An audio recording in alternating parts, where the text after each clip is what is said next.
Good morning. I'm Rita Santamaria, the owner and founder of Champions School of Real Estate, and welcome to 2018. I am so very, very excited to be celebrating 35 years in business this year. And I'm also very happy and excited that we have Dr. Jim Gaines here from the Real Estate Center today to kick off our wonderful new year and give you the economic update forecast for what we can expect in 2018. I first of all want to look, and I'm looking at the screen, and I can see many postage stamp size faces of people that are all around Texas, whether you are in your real estate office, your home office, or at one of our campuses in Dallas, Fort Worth, Austin, San Antonio, Houston. And then, of course, we have our online group that joins us, as well as these wonderful live broadcast students. So I was telling Dr. Gaines that with all of our delivery methods, it's wonderful to be able to get out information to everyone and to, as well, be able to use this particular format for having wonderful free seminars for all of our students, where we offer all of our classes via live broadcast. And I was just saying, whether you're one of our customers in designation, business development, real estate, loan appraisal, inspection, we are so, so happy to have you, and I personally thank you for your business. I also want to give a shout out to the president of our company, Kimberly Didelowitz. She offices out of our Plano campus. And good morning to Kimberly. She also works behind the scenes to make sure that these wonderful complimentary seminars take place. Little shout out to Ebby Halliday offices in the Dallas-Fort Worth area as well, because I know that they have a lot of their agents tuned in today. So, Dr. Gaines, we have real estate agents, real estate brokers, we have our students, instructors, we have people that we appreciate so much from all over the state of Texas watching you today. Well, great to be here. And Happy New Year to everybody. Happy New Year to you. I know that our students / brokers, agents know that the Real Estate Center is directly and indirectly a part of their lives. I know that because you are all over the state doing your complimentary research, up-to-date seminars, that people feel as though they know you. I'm sure wherever you go and you walk into a group of realtors, they all say, "Oh, hello, Dr. Gaines, how are you?" I do, and it's gotten to be the point, I really enjoy that. So if you do see me somewhere, come up and say hello. Good. Well, you have that wonderful personality that's very approachable. And we are so honored and happy to have you at Champions School of Real Estate thank you. today. Thank you very much.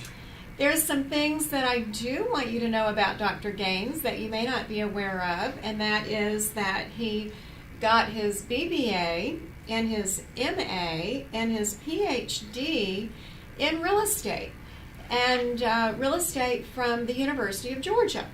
How in the world did we get you to Texas? Well, that was interesting. First of all, you just mentioned I am from University of Georgia. So given what today is and what's happening tonight, go Dogs, I had to get that in. Yes, you did. I did.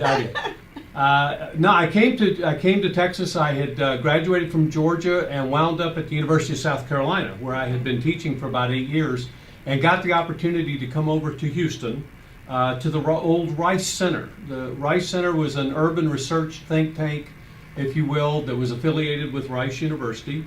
And I was brought in to be the real estate, urban economics, and demographics research director, and then wound up being the president of it. Wow. The last couple of 3 years. So that's what actually got me to Texas. That was in the mid-'80s. I got here just in time for all the fun. Oh, yeah. That's all the U-Hauls. All the U-Hauls. Down. Right. In fact, I was one of those, tell you how smart a real estate person I was. I bought a house in 1984 in Houston. Well, I have to tell you how smart I was because I opened my real estate business in '83. In '83. As everybody was leaving the state of Texas, and it couldn't have been a better decision. And I'm so happy today, as I know you are, Yes, ma'am. that we stayed around. We weathered it. We weathered it. Something else that I know our viewing audience may not know is that you also taught real estate classes at the University of Well, I South taught Carolina. in a prior life. Uh-huh. I was a professor for a number of years Uh-huh. in Ohio, in North Carolina, and in South Carolina. And in addition to teaching university level courses all the way through the PhD, I have 2 or 3 students who are former students that are PhDs. But I also taught the GRI programs, the CCIM, the Appraisal Institute programs, and so forth. So I kept close affiliation. And then while I was in school, when I was a student, I was a licensee. I had a license. Good and for you. I was telling you earlier this morning that in my first year in my doctoral program, one of my assignments as a research assignment was to make out the state of Georgia's real estate exam every month for about a year and a half. Wow. I not only made it out, Questions. I administered it. I didn't have to grade it, but I had to administer it. Amazing. Yeah. And we love our prep teachers and we love our prep courses and we all need them. But we know and love you from seeing you all around the state representing the Real Estate Center. Thank you. We love the articles in Terra Grande magazine. I often quote those, especially when I'm doing an update. They're amazing.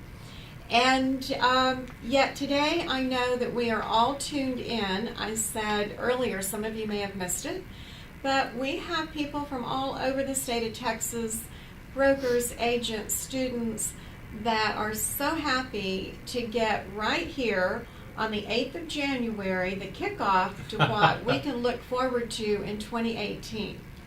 So that being said, All right. I want to turn it over to you with your outstanding research that you do in residential commercial land.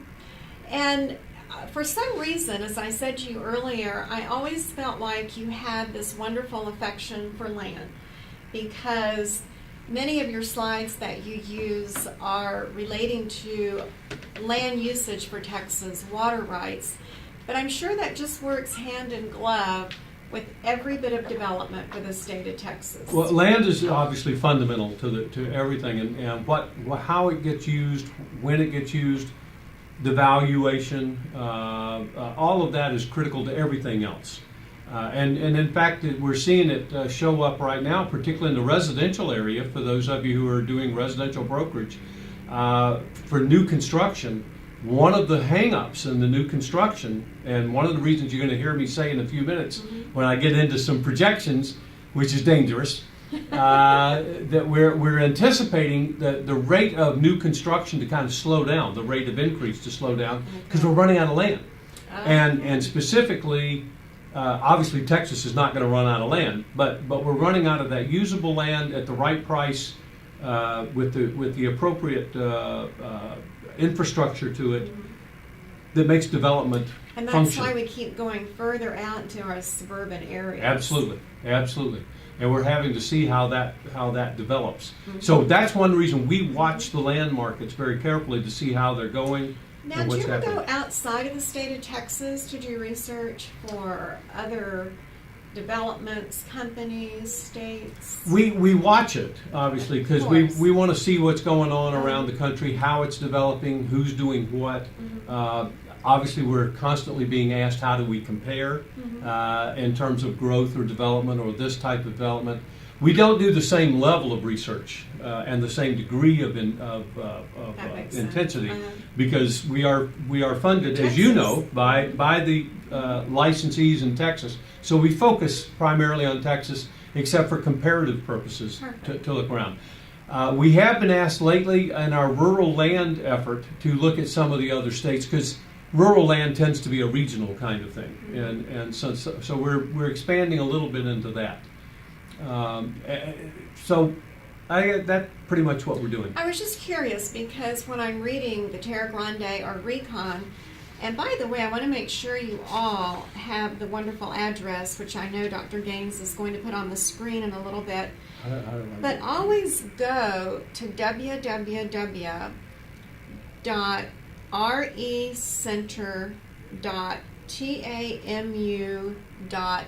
www.recenter.tamu.edu /research, and you will be able to get to the Texas economy. Anytime you want an update on what's taking place with development, residential, commercial, anything in the state of Texas, if you go to that website, you're going to find so many outstanding bits of information. And then, of course, the Terra Grande book magazine comes on, and you have that you receive in the mail pretty regularly. And with that magazine, you're able to find out about land development, you're able to find out about farm and ranch, water rights, what happens if you die without a will. All of those articles are outstanding that we get from the Real Estate Center, but what you may not be aware of is that those are kept in archives, and they are archived on the site, so that if you want to go back and take a look and research something that you're not totally familiar with, or you have a client that asks a question, go to the Real Estate Center site and pick up some of those wonderful new and archived articles, many written by Dr. Gaines. Now, how many are in the department at the Real Estate Center? Right now we have a staff of about 21. There's 7 of us who do the primary research effort, some staff, and then our communication staff, the people who are responsible for putting together Terra Grande, the magazine. Also maintaining our website, and as you were just saying, and I want to re-emphasize that to everybody who's listening, and I think you can now see the address down there at the bottom, recenter.tamu.edu. That's our website address. Everything we do, everything we produce is out there. You can go out and find the current issue of Terra Grande. You can find the data. You can find sales information. It's summary form. If you want the details, you still have to go to the local MLS and the local boards. But we summarize it and show it for every metropolitan area here in the state. The land data that you were just referring to that we put together, that's quarterly updated and so on.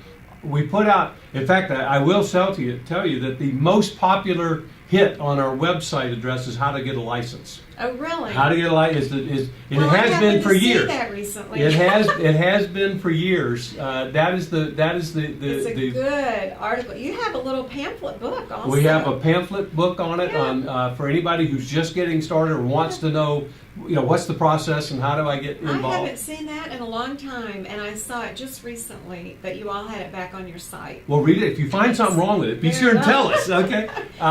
Because it is the most hit thing. The others that are growing now, especially for people once they've gotten beyond and gotten licensed and so forth, and then others in the industry, our housing. We're putting out a monthly housing report now that we hadn't done before. It's an online version, so it's most current.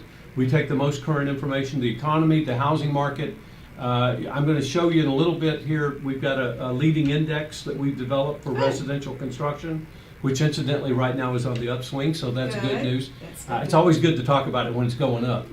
Well, I've been there through 2 cycles where we didn't talk that way. I know. It went the other direction. We're all sitting here nervous talking about when the next cycle is coming. But I tell our teachers and students that the really neat thing about being through 3 down cycles, 2 of which were very appreciable, right, is that after you've gone through 1, 2, 3, there's an up cycle. There is. And that is worth so much to know, okay, it's down now, but we know it's coming back up. One of the things you learn about real estate very quickly is down cycles present generally the most opportunities for the future. I hope we all wrote that down. Put that in writing, 2018 on your goals. Well, 2018 we don't think is a down cycle. No, I know. We're not there yet. If it happens in 2040. Whenever it happens, down cycles produce and present most people with a lot of opportunities. People who have made the most money in real estate have done so coming up out of a down cycle. Because you're able to, it's the old adage, buy sheep and sell deer. Buy cheap, sell dear. You buy at low That point, makes you sell at sense. high point. If There you if go. you're looking at stocks and bonds, you never buy a stock when it's peaked. You No. buy it at its trough. Now, is Well, that in real estate, Texas it's the same thing. You're looking for those kind of opportunities. The thing that came out of the last cycle that we had here in the 2007, 8, 9, 10 cycle, which was pretty much down nationwide and here in Texas, has been the emergence and growth, significant growth of the single-family rental market, which has presented opportunities not only for the investor developers who are getting into that, but for the agents who are negotiating those deals and then who are also getting into single-family property management. Exactly. So it presented an opportunity that really hadn't, I mean, there'd always been single-family rental market had always been around, but not to the extent that it is now and at the institutional I level. bet that's why our property management classes have gotten so robust Absolutely. in the last, especially 12 months. Not only single-family rental, but now, of course, the multifamily market took off as well. Right. But the whole rental market, in fact, we'll talk a little bit about that. We all know the homeownership rate has been, dropped. Mm-hmm. It's starting nationally to come back up a little bit. In Texas, it's coming back up a little bit. Texas has a lower homeownership rate than the nation. Oh my goodness, who would have thought? No, well, it makes sense when you think about it. How? Texas is the third youngest state in the union. Our median age in Texas is 34.2 years. Wow. Well, think about it. If half the population's less than 34, Okay. people in their 20-somethings They're not buying particularly yet. are generally Right. renters. Mhm. So we have a much larger rental market than other states, Delaware, New York, Connecticut, New Jersey, where they're older states and tend to have And higher yet, because we're homeownership. so large, as big as 13 states, Right. we still have such a high production of sales or number of sales compared to other states. Absolutely, absolutely. And Houston and Dallas, for example, are good microcosms of that. Dallas-Fort Worth area, for example, is larger than 36 states population. Wow. Repeat Houston- that. That's huge. Repeat Larger that than to 36 states population-wise. Wow. Houston is larger than 34 states population-wise. Population. So these are major markets.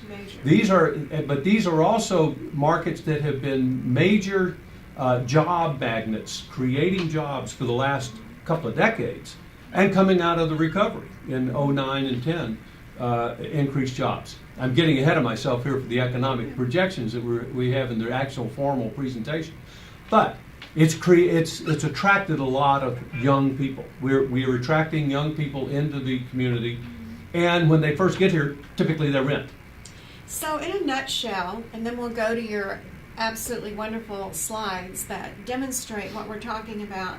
But in a nutshell, if you would tell our customers, what is it that brings all of our companies and our people to Texas? What are the main increments that are so exciting and make companies want to relocate their companies to Texas? Well, there are numerous factors of why people and companies are relocating to Texas, and in no particular order except as I happen to think of them. Right.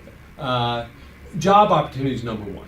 And the job, of course, is because we have always been a very pro-business state, very laissez-faire. The government overlay, regulatory overlay from No the state government and so income on, relatively low compared to other Other states. states. Some of us who are here think it's high, but relative to other states, it's very low. That's attractive. Tax structure is very attractive here, regardless of the property tax being a little tough.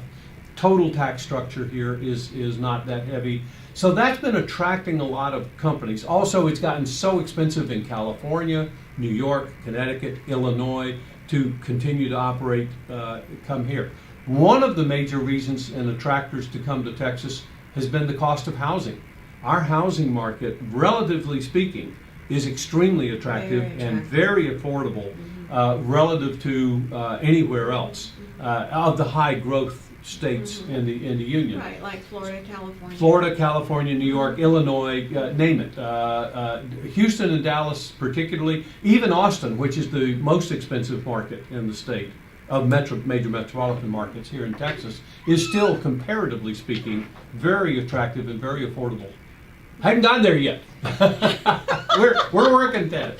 So we're attracting these people. We're attracting young people. We're attracting businesses. Central Time Zone helps, transportation, Port Authority, and of course the best Tex-Mex food in the world.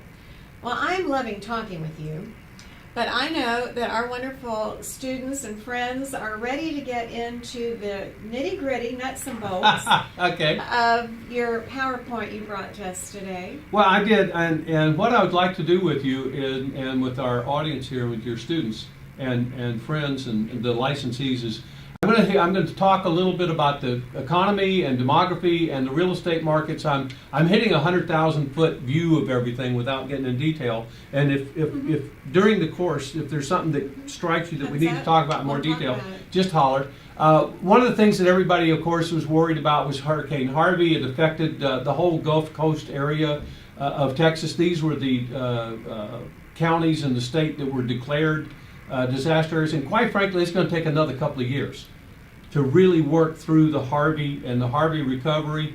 In Houston, you know, there was a good number of properties that were affected. The number of homes up there you see in Houston that were destroyed, I mean, those are basically total. These are FEMA numbers, incidentally, and I'm aware for those of you who may be getting information from other sources that we haven't found any two sources to match yet. I can't imagine getting that data. Relatively speaking, it didn't hit as hard as the media would have you believe it. I mean, they made it sound like half the houses in Houston were wiped out. Exactly. And it was nothing like that. Now, there were still a lot of houses affected, a lot of properties, and by county here, there's a breakdown in the Houston MSA. And like I said, one of the things, it's going to take time. We're dealing with government, the insurance programs, FEMA program, and how that's all going to work out. A lot of properties are going to have to be rebuilt. Some will be abandoned. We're already hearing anecdotally about a lot of properties in Texas and in the Houston area, in the Gulf Coast area, where the properties are going to be lifted anywhere from 2 to 4 feet. Just literally lifted up and have the foundation lifted up another 4 feet.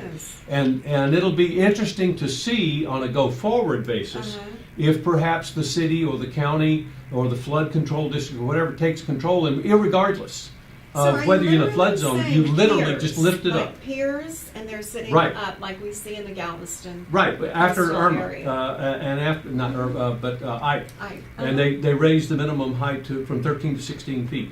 Now those are literally lifted up on piers. What they'll do is put pier and beam underneath the foundation and just lift the slab foundation. Well, that's pretty exciting because that's like It's a expensive. solution, but it's a solution we've not heard of. It is a solution. And one of the other things, and I have not gotten an answer, I've been asking the lending institutions, are they going to start requiring flood insurance regardless of where your property is if it's just in Harris County? There's been a lot of talk about that. Don't know, they haven't done it yet to my knowledge. It hasn't happened yet, but there's been a lot of talk about And that could happen. I mean, for those of you who are familiar with it, flood insurance, if you're not in a flood zone, really isn't terribly expensive. It's not prohibitively expensive. I don't know how the rate structure is going to come out now, where they refactor all this stuff, but we'll have to just wait and see how it goes. Many of you want to know how the Real Estate Center does its economic forecasting and what we use. I have personally a crystal ball sitting on my desk. It looks like that.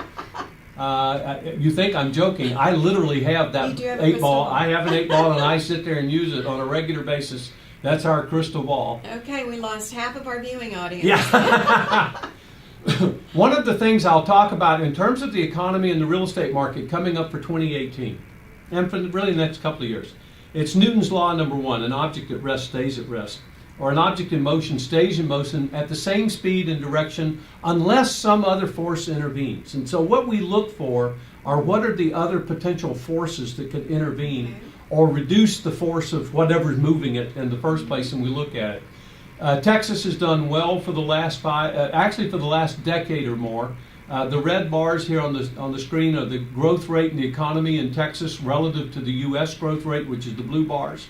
And what I hope all of our students see that. It's a nice red bar up there. Well, I try to get distinctive colors in there if I could. And even in the downtime, even in 2009 there, where you can see the GDP went down for the U.S., and that was our financial crisis and recession.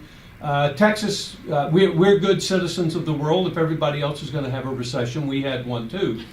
but you can see it was nowhere near as deep. And then the next year we bounced back up pretty quickly, and the next 2 years bounced up very quickly. Exactly. Mainly because we had an economic driver here in Texas, namely the price of oil, that led the energy sector and created. And it's interesting.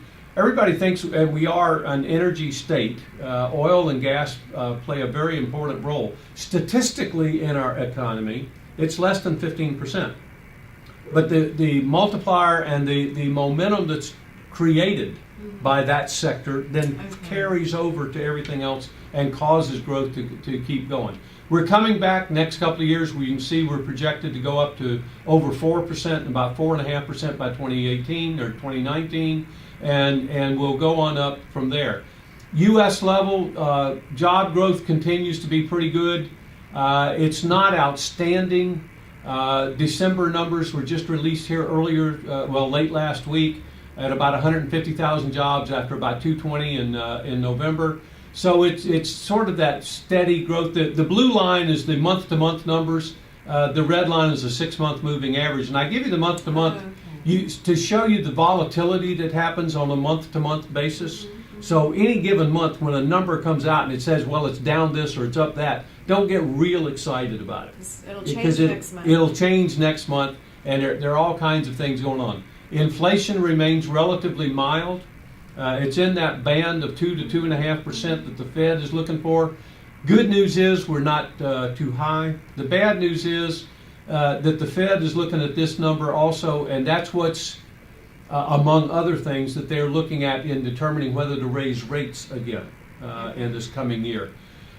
Consumer confidence is up. Texas is still leading ahead of the U.S. consumer confidence, so we're seeing that. That's a major thing that was survey that we watch, and all economists do. You can see we did get hit with Harvey. It hit us pretty hard, had a drop off, but it didn't last. Didn't last. And incidentally, that's the history of most of these kinds of events. How We long went do back you- and looked. How long do you estimate after a major hurricane or a flood or a landslide or huge fires? How long do you all, and is there even a number? But I'm wondering, is there like a number of years that people kind of forget about stuff? You live through it, but then do they forget about it in 5 years or 4 years or 3 or? Well, I can tell you statistically, Okay. we went back and looked at all of the major hurricanes for about the last 40, 50 years in Texas. And generally, the recovery was real quick. It was months. Months. Wow. Now, there are lingering effects, but in terms of any kind of severe downturn and then come back up to about where it was before, it's a matter of months. Now, along the coast, after Ike, for example, it came back in about 1.5 years, and what we've discovered is market memory is about 3 years. 3 years. And then after that, people want to live on the water. They want to live by rivers, canals, Lakes. bayous, and oceans. And the memory cycle tends to be about 2.5, 3 years. And if you don't have another one, a repeat, people will still come back and want to go there. Especially in the Houston, in this region that was hit so hard, people around the U.S. would say, oh my goodness, has it totally destroyed the real estate market? No. No. It was amazing how fast things got moving again. That was what I was saying. It was months. Here in Houston, for example, we had Harvey hit in late August. We saw the August numbers were affected when the statistics came out, the number of home sales and so forth, because we lost a week. We lost the 4th week of the month, basically. Yeah. We lost the first couple of 3 weeks of September, and then it came right back, and in fact, ballooned way up because there was a backlog of all the stuff that didn't get closed for about 2 or 3 weeks, while the title companies and the lenders and so forth were requiring, tell me if the house got flooded and get looked at. So and it came back within, like the reason I say months. It was about 3 months, and the market was right back up, just as active as where it was. Well, that's how we saw it with students, agents coming into the classroom saying, we're really busy and can't believe how it's moved back into place. Exactly so. And as the numbers I showed you a minute ago, The number of properties that were affected, that were flooded at all, was about 58,000, which Right. is a lot of properties. But there's about 1.5 million houses in the Houston area. That slide is really very interesting to look at. Yeah, and like I say, the numbers change and have changed. Those were the FEMA numbers that we got several weeks ago, and so Because they've been altered. But National pretty much. media made it look like just about every house was covered Yeah, in water. if you watch the national news, it looked like Houston had been just eliminated, and it wasn't anything like that. So we're seeing that. Small business optimism. This is important for real estate. 2/3 of the jobs in the country and something close to 2/3 of the jobs in the state of Texas, people work for relatively small companies. Now, the definition of small companies here is less than 500 employees, so still pretty good sized companies. But the optimism, the shoot up, incidentally, that big increase there that you see, that was in November 10th of 2016. Okay. That should ring a bell. Huge. That was the day after That the was election. The day after the election. That was the day after the election. And we saw a lot of statistics that changed just like that on November 10th. That was when that shoot up started. Here's a slide that I think everybody will be interested in because everybody wants to know what's happening with interest rates. And what I've done for you is I've tracked when the Fed has changed interest rates and gone up with. That's the black line. Is the overnight bank lending rate, the Fed funds rate. That's the rate that's in the news all the time about the Federal Reserve when they meet. The Open Market Committee meets every 6 weeks. And the point that I would make to you is, it used to be that when the Fed increased its short-term rates, you would see a corresponding increase in the long-term rates, the 30-year mortgage rate. That's the red line on top.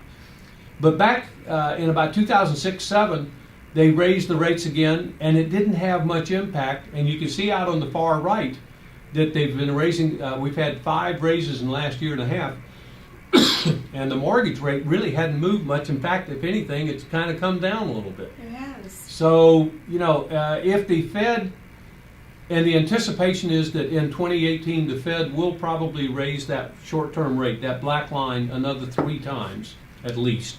About 75 basis points, or 3/4 of a percentage point. And the issue is, what difference is that going to make on the long-term rates, the 30-year mortgage rate? And right now, it's kind of hard to track. It's not a given that will necessarily mean the mortgage rates will go up. Now, the general feel is they will, but they won't go up correspondingly the same amount.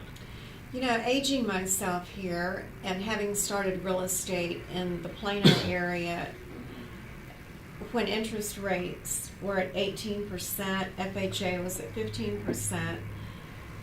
Today, in the last umpteen years, it's almost as though we have free money compared to those Exactly. days. So when an agent that's a fairly new agent says, do you think the rates are going to go up? You want to say, even if they do, it's still very reasonable. There was a survey run about 1.5 years ago to the Millennials. The Millennials now are the future of the real estate market. The 30-somethings. The 30-something. The 30-somethings. They're entering the home ownership age cycle, life cycle. And they did the survey and said, okay, what do you think is the normal or should be mortgage interest rate? And the answer was 5%. So we've been under 5 for a long time. Okay, I can say, for a long time we've been under 5. For those of us more our age, they asked the same. They did the same thing, and the answer was 9%. Okay, I was going to say 10. Yeah, it was 9%. As long as it's below 10. Now we are maybe not the active market as we were when we were coming through the age cycle and so on, but it gives you the perspective. The interest rate now has not been driving the housing market for some years. I mean, in the 4s, if the interest rate just stays in the 4s, even for that matter, if it stays in the 5s, it won't be that big a driver on what's going on. Excuse me. For so long, it was even. Here's what we think is going to happen. 23. It looks like that we're expecting the 30-year fixed rate mortgage probably to go up between 25 to as many as 100 basis points. You got to pardon me. I've been fighting a cold for 2 weeks. I've got some water here. I've got some. I just Okay, had. all right. Thank you. What you'll see is you see two spikes in the rate. The first one happened back in 2013, and that was when Ben Bernanke said that the Fed may stop buying mortgage-backed securities. For those of you who were in the market back then in 2012, 13, 14, the only reason we had a housing market and financial market was because the Fed was buying all the mortgage-backed securities from Fannie Mae, Freddie Mac, and Right. FHA. And the question was when they were going to stop doing it. That was the tapering effect, if you will. And the interest rates went up in anticipation of the tapering. And then you can see when it didn't happen, or even as it did, the rates came right back down to that 3.5% level. Again, the next spike was November 10th of 2016. The day after the election, the interest rates started going up. The Fed did not increase the Fed funds rate till December 20th. Oh, It was a month and a half later. So the Fed's increase in interest had nothing to do with the mortgage rates going up. my goodness. The Fed was just following suit. And in fact, after the Fed raised the rates, it actually started declining again. You can see the fall off there at the far right. So the Feds followed suit. It was just following suit. It wasn't the leader, it was the follower. Oh my goodness. The market, and the market Market determines set what it. interest rates are anyway, not the Fed. And the market had already spoken. That's So a it's beautiful interesting. picture of that. It tells you what's happening. Now, Definitely. that's the reason why the projection for over the course of this next year is such a wide gap. We're pretty sure the Fed is going to raise rates again, its short-term rate, but we're not necessarily sure that the long-term rate's going to go up correspondingly. My personal opinion is that by the end of the year, the rate might hit, and this is a real maybe, might hit 4.5. And that's by the year end, not for the whole year. So by year end, if it went up to 4.5, it's It would be still- along that red line. Yeah, right. It'd be more or less along the red line. Which is great information for our agents out there listening. Can they get these slides? These off of the are Real yours. Estate They're on Center? your computer right now. Okay. They're yours, and you can, yes. Well, we will send them out because invariably you have your buyers and sellers that ask, well, what do you think is going to happen? And to be able to use the Real Estate Center's wonderful information and say, well, here's what's projected by year end if it happens. if it Right. happens. They're all, I mean, anybody who goes into the interest rate projection business is either a fool or a liar. And you can take your pick Right. which way I I'm would going say a here. fool. Because interest rates, we all know historically do all kinds of things, They whether do. we anticipate or not. But we'll see how that goes. 2017 was a good year for Texas. We were a recovery year. 16 was down. That was the oil price decline in 16. We paid for that. 17, a very good year. And 2018, quite frankly, is probably going to be better, but not significantly better. It's not a leap forward, but it probably will be better. So my crystal ball, I looked at my 8-ball, and that was the answer I got. So you guys bear with me for a little while. We'll see how this works out. We do think, though, that 18 is going to be a better year. So the good news here, if you don't take anything else away this morning from this whole session, is we are expecting 2018 for the state of Texas to be an even better year than 2017. It's all on the upside. Yay! We should have all a be number of cheering. sectors that are still gaining employment. Ironically, Harvey is going to create economic activity for the rebuild and the remodels the and all of the other construction, economic expansion. jobs behind it. Mm-hmm. And that's going to happen. The biggest thing is that we're looking at the national economy is still going to stay on a positive growth track. And that's great news That is good news. for everybody. I mean, quite frankly, our biggest downside risk right now for the real estate market and for our state economy is to have a national recession, a global recession, national recession. Right now, we're not seeing that in the tea leaves coming up. Texas job growth is still expected to be about 2.3%, 2.5% or more. Population growth has slowed down just a little bit, not surprisingly, mainly because some of the other states that were sending us people are now rebounding a little bit. They're now So doing they're not better. they're not they're not sending us as many people. One of the big issues, and we could have a 2-day discussion on this, are local growth issues. We're seeing it all over the state, in large cities, small cities, tertiary markets, everywhere. All of Texas is now faced with having to deal with the rate of growth and population expansion, real estate expansion, and how they're accommodating this growth. You mean like transportation? Transportation, new roads, utilities. Obviously, water in the western part And of the water state is a big especially. deal. Schools, the bullet train has been hitting the Exactly. news a lot lately, and whether or not that'll have an impact. Short term, it's not, but I mean, they still haven't gotten the right of way at all. But and then how communities are responding, how they're doing land use controls, planning, permitting, zoning, and paying for all of this is creating a lot of issues and so forth. Then, of course, rebounding from Harvey, particularly in the Gulf Coast area, we'll see. Annual job growth continues to go well. 2017, the state gained over 300,000 jobs. In fact, the last number I saw actually is something like about 310,000. Outstanding. So it's really, really good job growth going on. Price of oil is interesting right now. The price there that's indicated on the orange line, and incidentally, that used to be a maroon line until it started going down. He No. is a Texas I'm A&M not. Aggie I'm over only here. kidding. I'm only kidding. Didn't do that. But the price there. The interesting thing is it has now come back. If those of you have been watching it, it's now over $60 a barrel, and has rebounded pretty well. You'll notice the rig count though has pretty much stayed steady. Now, a smart man said a few years ago that if price per barrel stayed at about $65, that we had a pretty stable economic condition. Is that Yeah, that's anywhere still. in the ballpark? In fact, we would say that even if it just stays between 55 and 70, Okay. just somewhere in that. I mean, that's a Somewhere in big that. range. Okay. Right now, the E&P people are telling us, they're really looking for that mid-60s, that 65 that you just mentioned. Which, incidentally, a few years ago, everybody thought that number was a lot lower. Well, it was lower, and then at one time it was higher. So it'll be interesting to see how it plays out. The technology and the production of new wells being drilled is so much greater. We don't need the number of wells that we used to have. Okay. So even if the price goes up, we may not drill as many new wells.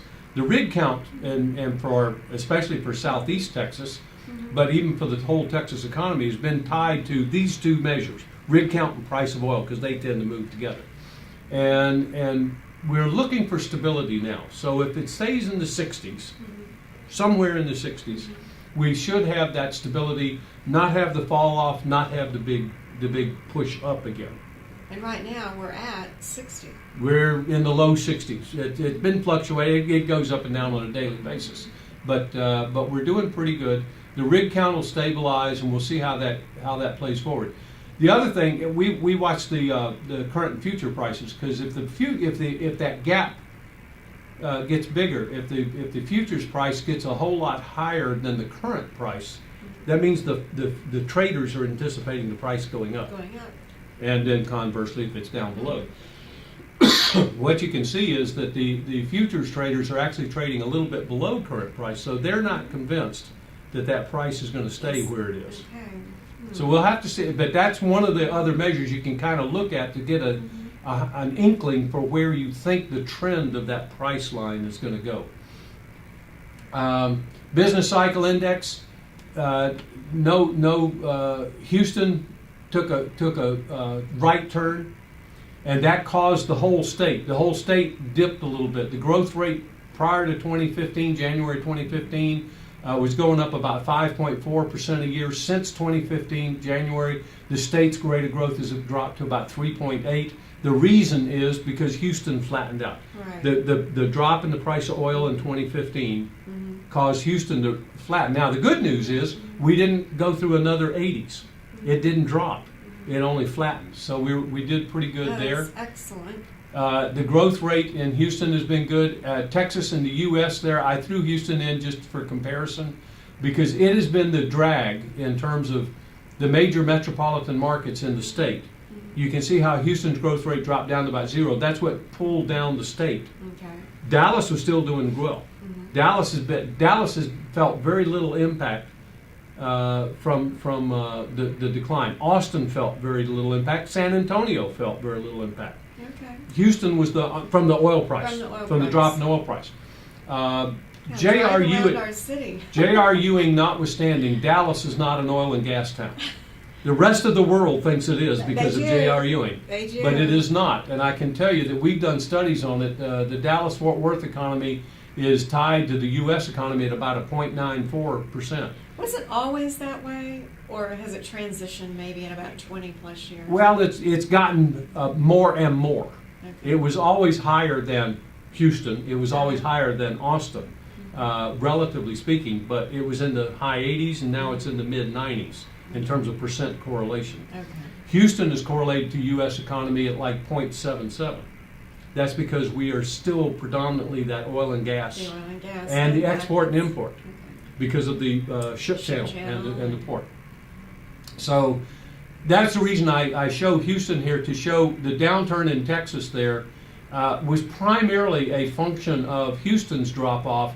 The rest of the state was doing pretty well in terms of our major metropolitan areas. And yet I want to throw something in here and get your opinion, because it's been a very robust economy all over Texas in the last couple of years, so thankful for that. But at the same time, we still have such a wonderful months on market indicator. Yes, ma'am. How much inventory is left in our marketplace monthly. Yeah. And we're below that 6 month that we continuously go back to and say, anytime you're below 6 months, you're in it's a good economy. It's a seller's market. It's a seller's market. It's a good time to sell. In fact, I'm going to get to that in just a second. Okay. Okay, let's go to demographics. 2016 to 2017, Texas added about 400,000 people just in 1 year. 400,000 in 1 year. In 1 year. The year before, from 2015 to 16, we gained 440,000. Man. I mean, that's over 1 million. 800,000 people in 2 years. I mean, that's that rate of growth that the state is encountering, and it's really, really, really remarkable. Dallas and Houston were the only 2 metropolitan areas in the state, in the country, that added over 100,000 people in 1 year. In those years, appreciable amount of people. No wonder our infrastructure is constantly under construction. Well, and that was what I was referring to earlier about the local growth issues, and the fact that having that kind of growth is good news and it's bad news. It's good news in terms of economics, and so as long as you got the jobs to support the population base, you're going to have housing, you're going to have retail sales, you're going to have economic activity, you're going to have people buying cars, buying hamburgers, all kinds of stuff. But it's also going to put a lot of pressure on particularly the public sector. How do we educate these people? How do we move them around? You're right. How do we provide basic services? I'm talking about fire, police, EMS, and so forth. How do we build the new schools? We've got communities here all over the state where the growth in the areas are concentrated to the point where a new elementary school has to basically be opened every year, which means the school probably boards, faster, or even faster if they can. Most of the times the school boards just simply can't move that fast to get a school built every year. And it takes a couple of years to build a school building.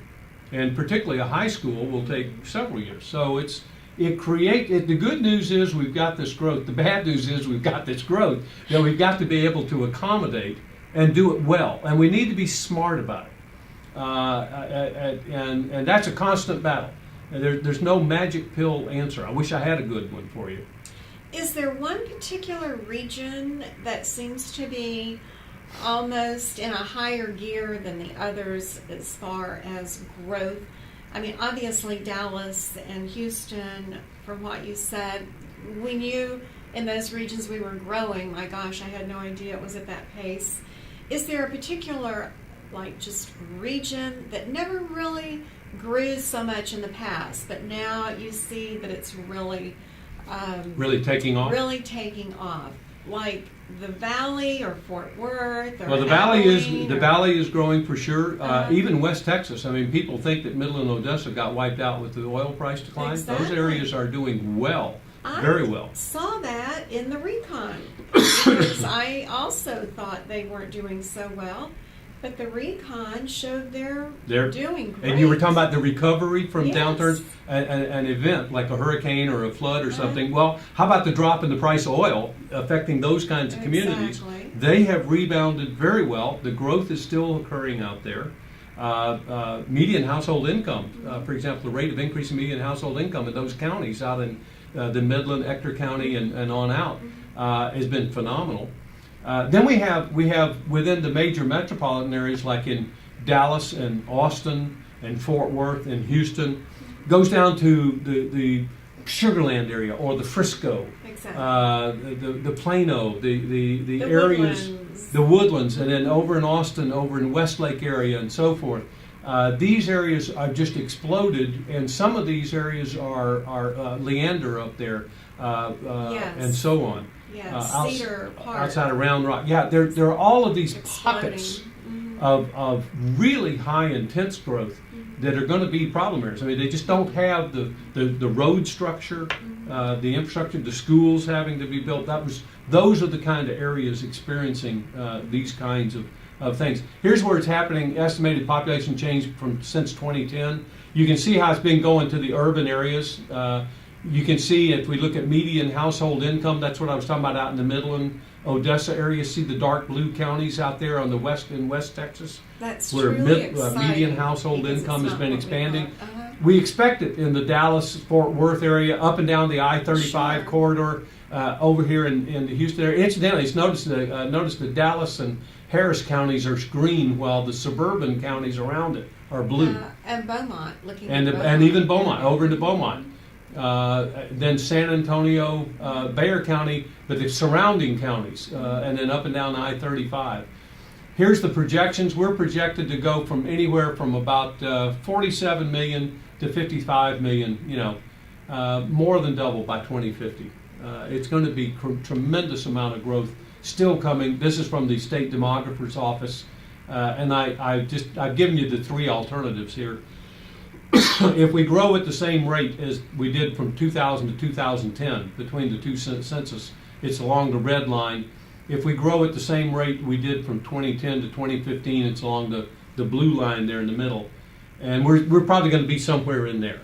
Very appreciable. Oh yeah, Very exciting for all of us. In the last 40 years, from 1970 to 2010, we gained 14 million people in the state of Texas. From 2010 to 2050, the next 40 years, we're projected to gain somewhere between 25 and 30 million. I've been repeating that 30 because, again, That's where it comes your from. wonderful figures. That's where it comes from, is that out chart of right there. The recon report. Yeah. I can't describe how helpful this is to our agents. Instead of having to guess, as you know, buyers and sellers say, so look at your crystal ball, agent, tell me what's going to happen. And I know that our wonderful customers, agents of champions, you will be so smart to bring this down, print it off, and say, look, here's what the Real Estate Center at A&M University, they're amazing researchers. In fact, add that you watched Dr. Jim Gaines present this in January, and then we don't open our mouths and get in trouble with what we think. Well, I'm trying to be, there's no reason to be discouraging. It's all encouraging in terms of growth. It's going to be, like we say, coming to some spotty areas. Let me get down to the housing sector if I can. We've got a few minutes left, and I had a couple of more slides I wanted to show you. And I just lost control of the slides. Uh-oh.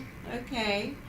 Well, Randy will be here to see what happened, and he will help us get control of those slides. Evidently, maybe it froze a little bit. Okay, here we go. Okay. Here's where the growth is going. You can see the urban triangle of Texas. For those of you who want to impress people at your next cocktail party, talk And about we talk about the Texaplex. the urban megalopolis. Exactly. I-45, I-10, I-35, the triangle that's created there, and it's all filling in between. Let me talk about housing. Macro housing issues. These are the things that are going to affect housing in Texas and the U.S. coming up probably for the next decade. So this is not just for next year. So macro versus micro. Right. These are overall trends that you need to be watching. First, and these in no particular order, it's all of them.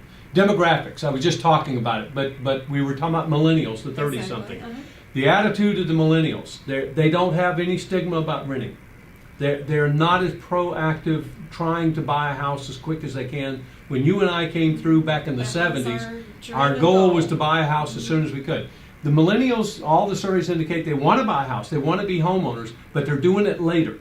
They're making it into their late 30s. First of all, they're not saving their money, or well, that's a problem. They're not saving their money. Well, they are savers. They're better savers than we were. Okay. But they've got to save a whole lot more because the pricing is so much higher. But the attitudes, the desires, the type of housing, where they want to live, but as they get married and have kids, they're still going to the suburbs because they have to. But in between, they want to stay into the other. Affordability, the pricing. The main challenge here for our millennials is that the price has been going up so much faster than income levels. And that pricing for that entry-level house, it used to be a $100,000 house. It's now at least a $250,000 house. If you got to have 20% down, it's the difference between having $20,000 saved up or $40,000 saved up. It's a lot, and it's a big difference just to get into it. Capital flows and lending requirements. What I've got in mind here is that's the interest rate, but even more important than the interest rate, lender attitudes and whether they're not they make money relatively easy to borrow or relatively hard to borrow. The last 6 years, ever since the financial crisis, quite frankly, the entry-level buyer and even all the buyers have discovered the requirements for debt-to-income ratio for the loan, the FICO scores, and so forth have been so much higher. Basically, the lenders, the home lending business has gone into vanilla mode. They're making nothing but vanilla loans. It's not good. Now that's fixing to change. I don't know. The GSEs right now are looking at using a credit score other than FICO and using alternative measures of credit worthiness other than FICO, which are easier. They're a little more liberal in their grading. Positive. Well, it's good news, bad news. People would qualify for the loan, but are they going to start qualifying people and take us back into subprime and people who really can't afford to borrow? So we'll have to see how that goes. Infrastructure, we've been talking about the development process. Talk to any of the developers. They're focusing now on what they build, how they build it, how do I build it faster, quicker, cheaper, build smaller houses, smaller lots, more density. And there's where they're running into the local growth control problems. Most of the public sector wants lower density. They want larger lots, the traditional neighborhoods and so forth.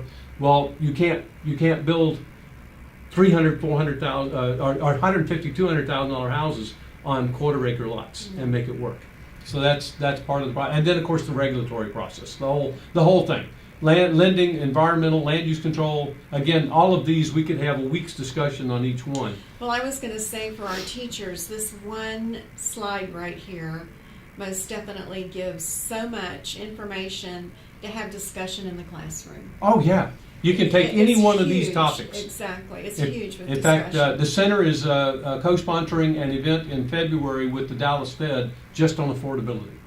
We're going to focus on that and talk about it. Our housing economic crystal ball for the housing market, it's not quite that bad, but we'll try again anyway. Here's where we see mortgage rates probably up about a half a point from about 3.8, 3.9 to that 4.5 by the end of the year. Household formations are going well. Sales volume, we're anticipating the sales volume to actually slow down this year. And the reason for it is not a fall off in demand. We're finally catching up with the shortage of inventory. Okay, it's an inventory factor. We think that's more of the factor than, especially here in Texas. The demand still continues to look just as strong in terms of this population growth, household formations, household growth. But people aren't, there just aren't as many houses being sold. Well, why aren't there houses being sold? Part of the reason is because many of the owners are my age. And no, I ain't leaving yet. Also, I refinanced to a 4% mortgage, and I don't want to give that up. You don't want to give that up. Even with the interest rate limitation from the tax reform. So the boomers stay in an aging place in their home. Exactly. Also, there's been less labor mobility. People are not moving as much to change jobs. There's some statistics on that. Where it used to be a normal turnover of about 25 to 33%, it's down in the teens. So people just aren't rotating or turning over and churning the jobs, which led to turnover in the housing market. Rental markets loosening. Houston was already fixing to experience some decline in occupancy rates and so on until Harvey. It was interesting because I gave a speech to TAR the next day after Harvey hit, and I said, well, the occupancy rate, the vacancy rate for apartments in Houston just went to zero. It just went to zero. Because so many people were displaced. But it did change the property management because people needed 3 and 6 month leases instead of year rentals and so forth, just for time. The single family rental market, the home construction, we are probably going to see some slowdown in home construction. Again, not because demand has fallen off for new homes, but because the builders just are finding it harder and harder to build more homes. They can't get labor.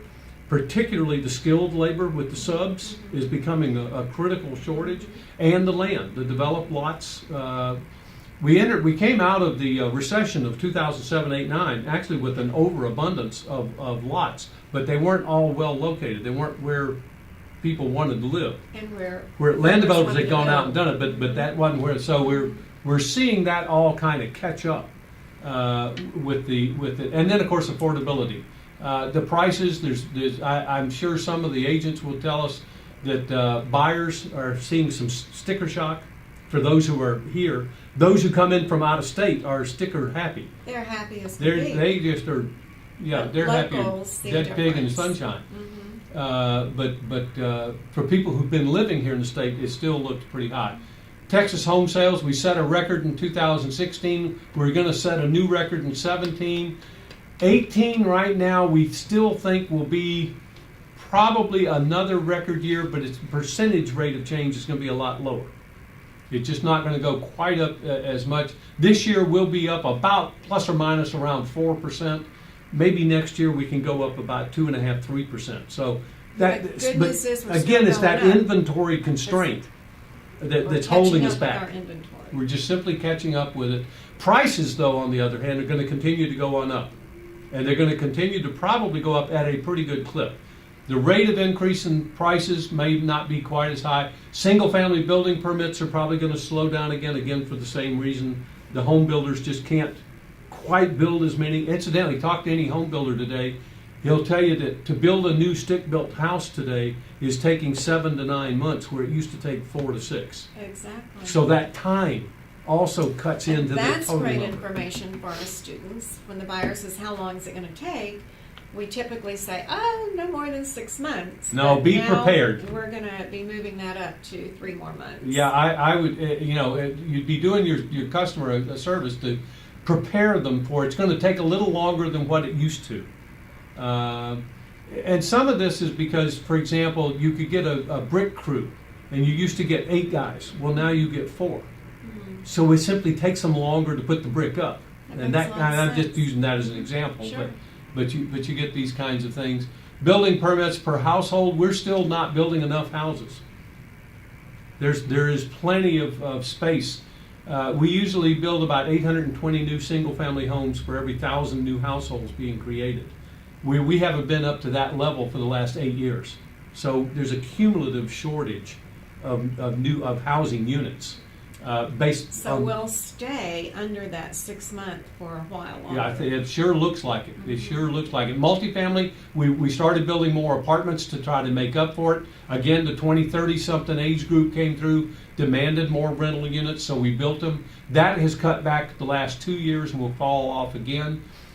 This is the real estate construction index, the red line here that I mentioned that we just developed at the Real Estate Center in the last 8 months. It's in our monthly report. You can get it every month. on our monthly housing report. It was ticking down for the last several months, and in the last 2 months or 3 months, it's now ticked back up, which tells us 6 months from now we're expecting that activity in home construction to pick back up again. And then here's where the market could go. For those of you in some of the areas, maybe in Austin and Dallas, Fort Worth, and even here in Houston, we may see this billboard someday in Texas. Low somewhere. millions. From the low 1 million. Great deal. That is so. So what does your crystal ball say? Well, that's a great ending, because it is not crystal ball. And that's why I'm so happy to have you here. Because knowing that our real estate center does so much with research on residential and commercial land development, and all of these facts and figures come from true figures, that's why we wanted to have you here today. Because it's better than a crystal ball. And as I walk down the halls at Champion School of Real Estate saying hello to our students and thanking them for their business, they say, what do you think the market's going to be this year? And I'm going to say, go to recenter.com, bring down these wonderful slides that have the real information. So I want to most definitely give my wholehearted thanks to Dr. Jim Gaines from the Real Estate Center. As he mentioned, part of our renewal fee, application fee goes there. And we couldn't be putting our money in a better place with all of this great information to use with buyers and sellers. I know that we also will be using it and do use it regularly in our CE classes. So as we go into 2018, I want to make you aware we have our new classes out for the next semester. This is our beautiful cover right here. And it's celebrating our 35 years in business. So you can go to championschool.com and bring down our new courses that are in all of our delivery methods, be it traditional classroom, live broadcast, online, as well as for our different streams of real estate careers, be it appraisal, inspection, loan, real estate. And I always want to remind you, agents, if you are new and you want to jumpstart your career and or you're an agent that needs a little boost, get my 30 Days to Success and go through 30 days to remind yourself of all the techniques that you need to use in order to have the business that you always desire. So we are so very excited about 2018 based on what you told us today. Good. And on February the 20th, I'll be right here again interviewing 2 superstar commercial real estate agents that will tell you how they got started in commercial real estate, as well as how they've managed to have longevity and also make a good living. Obviously, they are graduates of Champion School of Real Estate. So thank you for your business all over the state of Texas. Again, thank you, Dr. Jim Gaines. We will see you around Texas, as we always do. My pleasure. Thank you. And this man never stops smiling. I think that's why we all like him so much. He seems to never have a bad day. So thank you, our friends, customers of Champion School of Real Estate, and here's to an awesome 2018. Thank you for being here. My pleasure.